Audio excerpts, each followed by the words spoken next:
Hello and welcome to a Smurd P video. Today we're looking at X-Men issue 31. And we have the trading card variant with Emma Frost, quite rightly so, on top.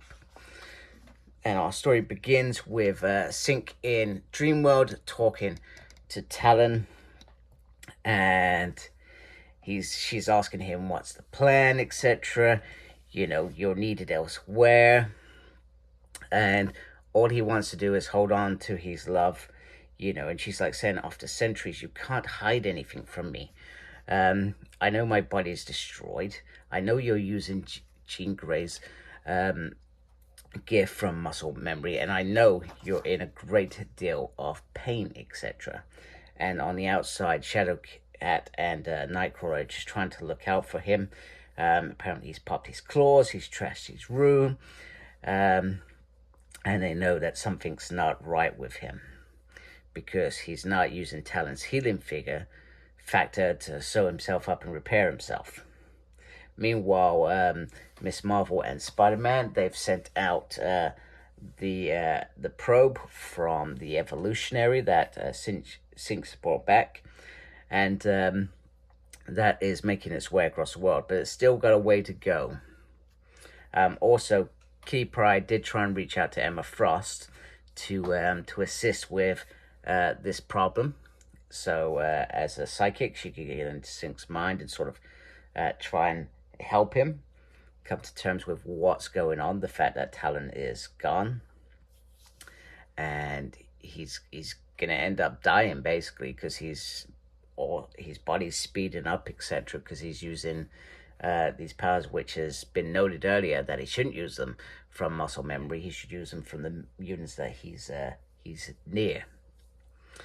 So ironically, White Queen is on the front of the cover, but she doesn't appear in this comic whatsoever.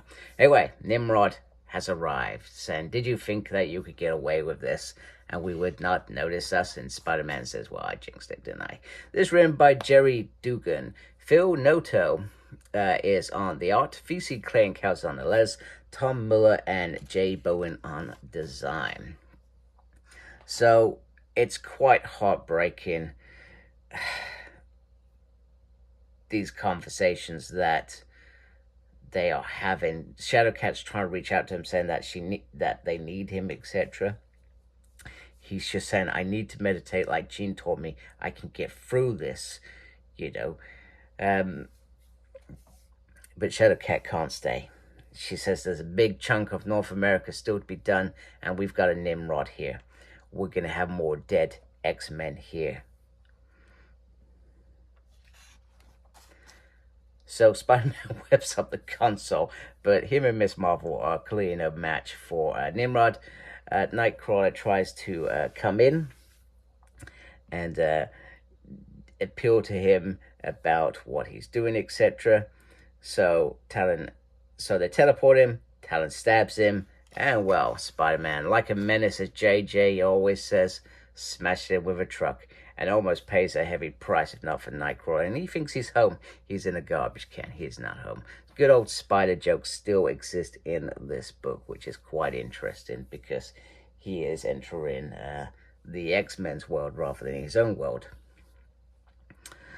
So they cannot escape. The humans actually try to stand up for the mutants. Shadow Kid's relishing the fact that she's going to experiment how she is going to destroy the Nimrod. He also mentions that you were able to disrupt a much lesser technology Nimrod. Now, I could be wrong. Now, I know Nimrod is in this timeline, right? But this is still that early Nimrod. This is not Nimrod from future. This is a similar Nimrod to the one that ends up going back in time when it was the likes of Storm, Colossus, etc. in those earlier days, and then eventually becomes Bastion, right? Or am I completely wrong? I could be completely wrong because this one is based off Gregor as well. It has a sort of human element, and maybe another Nimrod becomes that Nimrod. But I would have thought if this is the earlier Nimrod, this is the time when they first come online. So, hey, Very interesting. So Shadowcat distracts him so Wolverine could get in there, but it's not going very well. They talk about Cyclops, was that a distraction so you could be here sort of thing?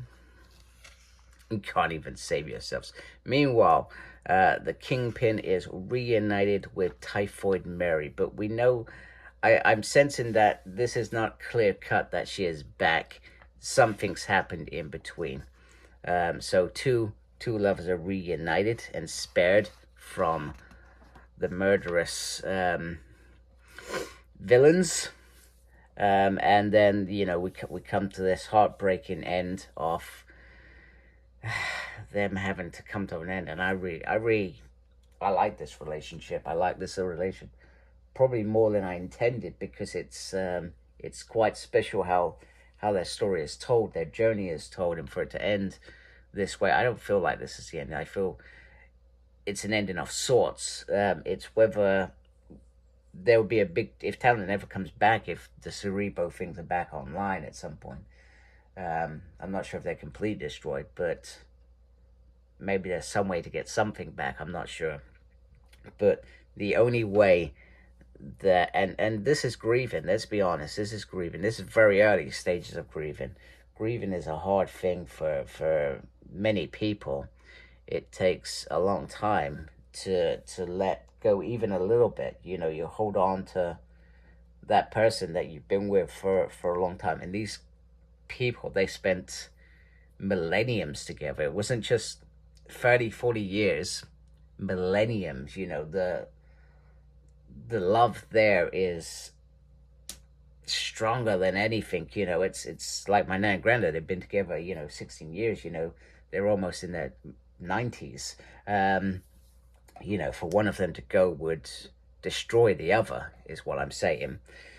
So anyway, he has to push the sorrow away, and he lets rage fill, which is not uncommon an emotion in grief, depending on the circumstance. Well, some deaths are more tragic than others. And he comes in and he damages the Nimrod to a point that the mission is a success. They have achieved the rest of North America with their evolution thing, and they get out.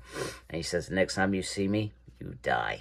And they so he uses Ileana's teleportation discs to get them somewhere cold up north in the Rockies.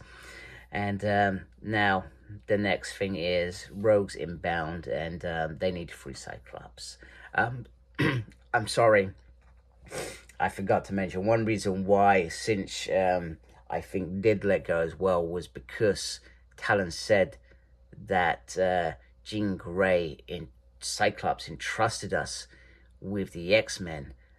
That has a responsibility, and we've seen many leaders like Cyclops, for example, that has sacrificed to be that leader many a times. And you know, this shows how well they've developed since the beginning of this comic. They've developed him into that leader. He, you know, I generally didn't like the character when I first started reading him. I was like, this is Generation X character. Why am I going to like him? I love this guy now. This guy is one of the great leaders of an X-Men team, which is great. I hope that doesn't end. I hope we keep seeing him more after this, and somebody doesn't just push that character aside, because they've done so much work, so much development on this character. So Talon is gone, but he's not going to mourn her yet. So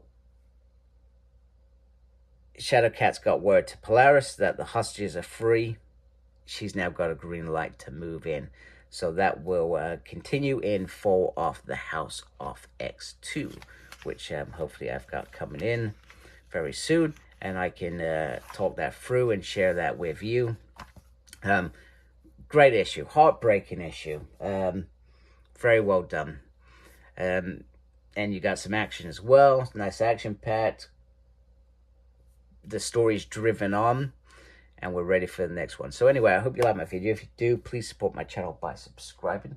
Thank you so much for watching. Thank you to those already subscribed to my channel. Make sure you look after yourself. Very important these days. And as always, embrace geekiness. Take care. Goodbye.